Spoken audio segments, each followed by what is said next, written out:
Disco की चकाचौंध से बाहर आते ही श्लोक ने एक गहरी सांस खींची। ठंडी हवा में भी आज उसे वही जानी पहचानी खुशबू घुली हुई महसूस हो रही थी। वो खुद से बुदबुदाया, मुझे आज फिर उसी खुशबू का एहसास हुआ जो उस रात। श्लोक की आवाज जैसे खुद में ही गुम हो गई। थोड़ी देर यूं ही सड़क किनारे खड़े रहने के बाद वो अपनी कार तक पहुंचा। दरवाजा खोला और ड्राइविंग सीट पर बैठ गया। उसने जेब से अपना वॉलेट निकाला। धीरे से उसमें से एक पतली सी चेन में बंधा हुआ ब्रेसलेट बाहर निकाला। श्लोक ने उसे अपनी उंगलियों के बीच घुमाते हुए फुसफुसाया, क्या तुम भी यही थी? काश उस रात तुम्हारा चेहरा देख पाया होता। काश मैं होश में होता। उसकी आवाज में एक अजीब सा पछतावा था। उसने एक क्षण के लिए आंखें बंद की, जैसे उस रात की अधूरी यादों को फिर से जीना चाहता हो। कहाँ हो तुम? क्या हो रहा होगा तुम्हारे साथ? उसने बेहद धीमे से कहा। फिर एक बाहरी सांस छोड़ते हुए श्लोक ने ब्रेसलेट को दोबारा वॉलेट के सीक्रेट जेब में छुपा लिया, जैसे अपनी अधूरी मोहब्बत को एक बार फिर दिल के किसी कोने में बंद कर रहा हो। कार स्टार्ट हुई। टायर्स की चीखती हुई आवाज के साथ वो सड़क पर निकल पड़ा, सीधा उसी होटल की ओर जहां उसकी जिंदगी की सबसे रहस्यमयी रात थमी हुई है। बस चंद मिनटों में श्लोक उस भव्य होटल के सामने जा पहुंचा। श्लोक सीधा रिसेप्शन डेस्क तक गया। उसकी आंखों में एक अजीब सी दृढ़ता थी। कड़कती हुई आवाज में उसने कहा, 17 तारीख को होटल का वो रूम मेरे अलावा और किसके नाम पर था? मुझे उस रात की सीसीटीवी फुटेज चाहिए, जल्दी। रिसेप्शनिस्ट घबराया। जल्दी से मैनेजर को बुलाया गया। मैनेजर पसीने पसीने हो रहा था। सर, वो सॉफ्टवेयर में आपका नाम अपडेट हो गया तो पुराना डेटा ओवरराइट हो गया। अब ये पता लगाना मुमकिन नहीं है कि वो रूम किसके नाम पर बुक किया गया था और वो फुटेज डिलीट कर दी गई थी, उसने कांपती आवाज में कहा। श्लोक ने फौरन उसकी कॉलर पकड़ी। क्यों? किसके कहने पर? मैनेजर की आंखें डर से फैल गईं। सर, वो प्रूफ के तौर पर इस्तेमाल हो सकती थी होटल के खिलाफ, इसीलिए ऊपर से आदेश आया था। श्लोक का गुस्सा अब उसके काबू से बाहर था। उसने अपना हाथ उठाया और गुस्से में एक जोरदार मुक्का होटल की दीवार पर दे मारा। उसने अपने दर्द की कोई फिक्र नहीं की थी। उसकी आंखों में अब बस एक आग थी। श्लोक ने मैनेजर की तरफ खा जाने वाली निगाहों से देखा और फिर यहाँ से बाहर निकल गया। अगली सुबह प्रतीक्षा को उसकी शॉप पर लोगों ने घेरा हुआ था। अरे मैडम जी, आपको पता है ये लाख की चूड़ियाँ लाखों में बिकती है और आप ठहरी बड़ी इन्फ्लुएंसर। आपको तो 1000 की 3-4 चूड़ी ले लेनी चाहिए।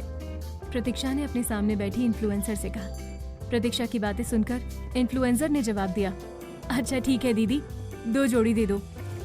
प्रतीक्षा के चेहरे पर एक मुस्कान आ गई। उसने तुरंत चूड़ियां पैक कर और कैश सिया को दिखाते हुए कहा, आहा, ये देख, इसे कहते हैं पैसे की खुशबू।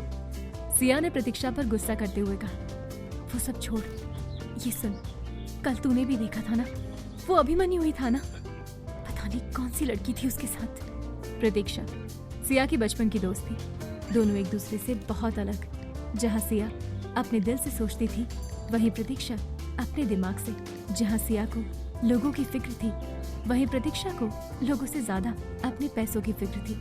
उसने सिया की तरफ देखते हुए कहा, मैंने तो तुझसे पहले ही कहा था, उस बेवकूफ के चक्कर में मत पड़। छोरा इस जमाने का होके भी बात तो बाबा आदम के जमाने की करे है। और तुझे लगा था कि इससे चोखा लड़का तुझे कहीं नहीं मिलेगा पूरे पुष्कर में। सिया के चेहरे का रंग उतर गया। प्रतीक्षा चुप हो गई। वो जानती थी सिया अभिमन्यु के बारे में कभी भी कुछ भी नहीं सुन सकती थी। प्रतीक्षा ने शांत होकर कहा, देख सिया, ये वो पुष्कर नहीं है जहाँ अभी भी मर्दों की चलती है। माना हमारे माँ बाप अभी भी उसी जमाने के हैं, पर उस छोरे के आगे भी एक दुनिया है। तू मुझे बता, तू कब से दुकान नहीं गई है? मेला आ रहा है, सबसे ज्यादा तेरी बिक्री तभी होती है। अब तू ऐसे उदास बैठी रहेगी तो घर कैसे चलेगा? सिया जानती थी कि प्रतीक्षा की बात सही थी। लोगों के तानों से जहाँ वो डर रही थी, वहीं उसे पता था कि कभी न कभी उसे आगे कदम तो बढ़ाना पड़ेगा। और प्रतीक्षा की बातों ने जैसे उसके अंदर एक उम्मीद जगा दी थी। प्रतीक्षा ने चूड़ियों की तरफ देखते हुए कहा, बहुत हिम्मत लगती है इस दुनिया में सबकी नहीं, खुद की सुनने में। अपनी सुन और आगे बढ़। सिया ने प्रतीक्षा के सफेद कपड़ों को देखा और मुस्कुराई। अपने पति को शादी के कुछ महीनों बाद ही खो दिया था प्रतीक्षा ने। ना मायके वालों ने उसे अपना माना, ना ही ससुराल वालों ने। जब सबने साथ छोड़ दिया तब प्रतीक्षा ने लाख की चूड़ियां बेचकर गुजारा करना शुरू किया। और सिया ये बहुत अच्छे से जानती थी कि प्रतीक्षा क्या कहना चाहती थी। सिया ने हिचकिचाते हुए कहा, तू कह रही है तो मैं आज दुकान जरूर जाऊंगी। प्रतीक्षा मुस्कुराई और बोली, ये हुई ना बात, चल जा अब, और कुछ जरूरत हो तो आ जाना। प्रतीक्षा ने सिया को गले लगाया, लेकिन अब सिया को डर था तो बस इस बात का कि वो अब इस दुनिया का सामना कैसे करेगी। सिया अपने इन्हीं सारे सवालों के साथ अपनी दुकान के सामने खड़ी थी। छोटी सी दुकान जो सालों पहले उसके पापा ने खोली थी, जहाँ पुष्कर में सालों पहले कठपुतलियों का खेल दिखाया जाता था। उसके कानों में अभी भी जैसे उसके पापा की आवाज गूंजती थी।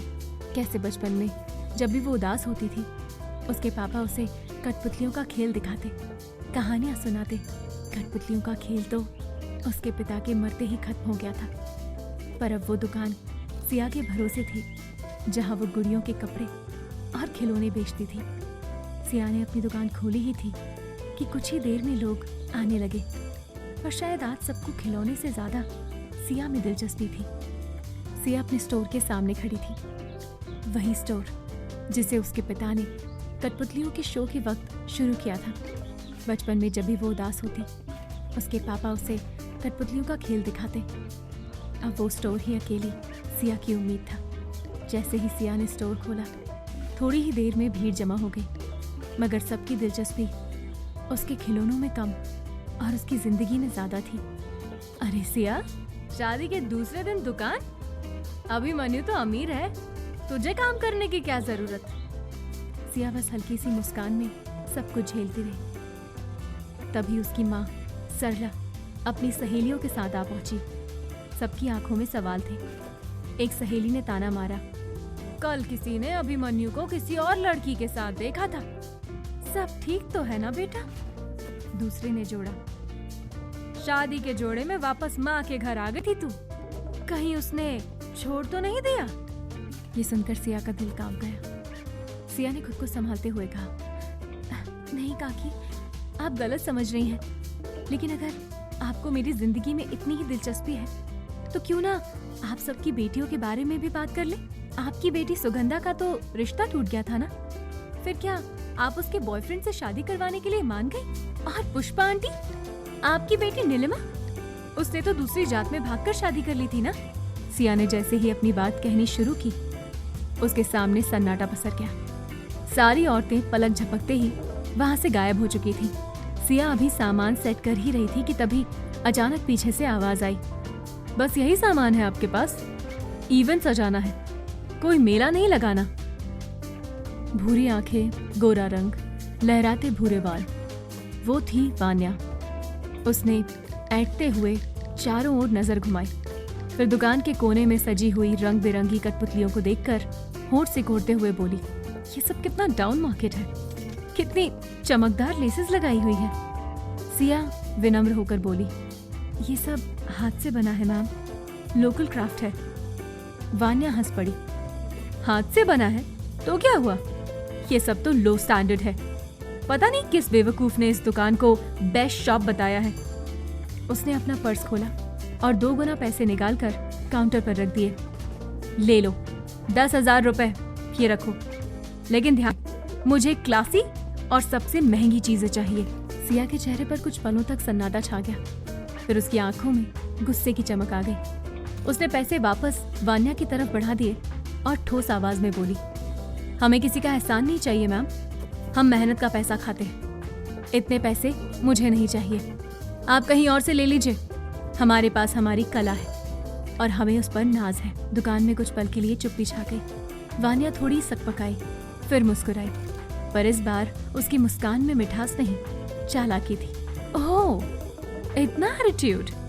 फिर उसने पर्स से एक विजिटिंग कार्ड निकाला और उसे सिया की ओर बढ़ा दिया।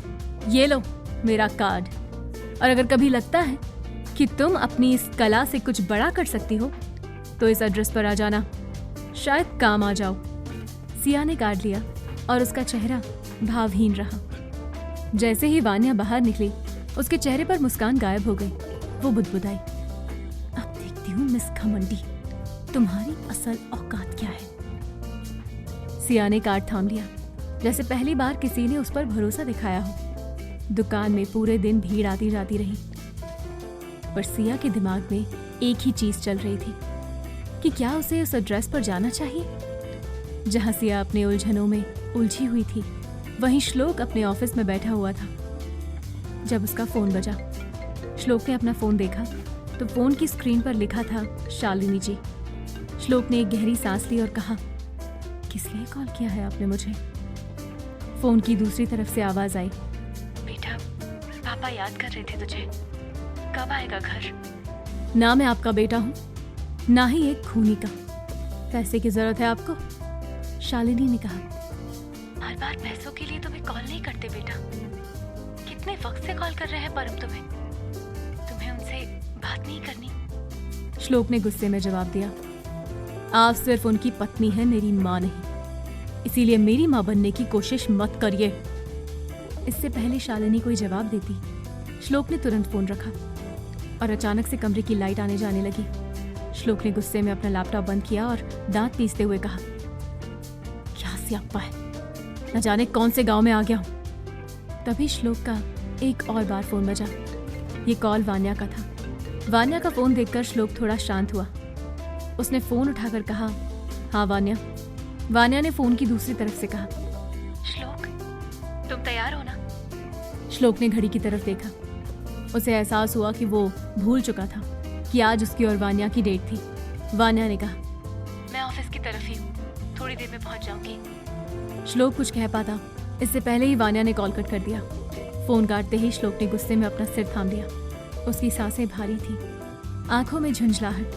तभी एक अजीब सी मीठी सी आवाज ने उसकी बेचैनी को तोड़ दिया। हेलो, कोई है? श्लोक चौंक गया। घड़ी देखी, शाम के 6 बजे थे। पूरा ऑफिस सुनसान था। उसने गंभीर आवाज में पूछा, कौन है वहां? अपना कोट ठीक करते हुए वो बाहर आया, जहां उसे एक लाल साड़ी में लिपटी एक लड़की मिली।